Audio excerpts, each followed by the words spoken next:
Now we'll take you to the shop here in the Abbey. I was speaking to you earlier on about miters and making of vestments. Here's another vestment that I've made. I made this for one of our monks who was pastor of a parish here in Aurora.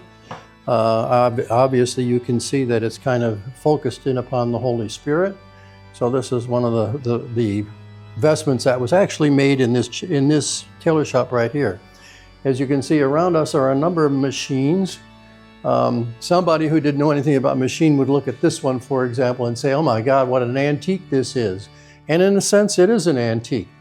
But they don't make machines like this anymore, and this is the one that I prefer to use.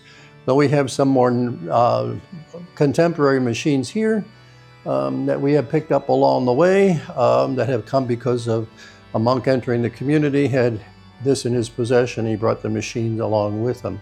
So we have a variety of machines here. This one here is the one that I think Brother Joseph, whom I spoke about earlier, used in order to make the monastic habits. We got a little machine over here that puts the snaps on the habits. And where else? Irons, as you would expect to have in a tailor shop. And over here, patterns for constructing the habits, the belts that we wear, the hems for the habit here, and some vestments that need some repair work here, and some habits that could be used by monks over there. St. Benedict says in the rule that all things that the monastery needs should be made in-house as much as possible. In our complicated world here, we know that that's not exactly possible, nor financially the best thing to do.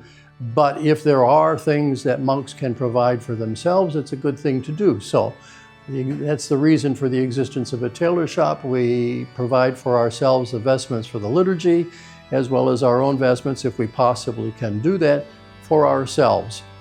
It gives an opportunity for monks to use their talents in other ways than what maybe they do for the multitude, the big part of their day, such as teaching.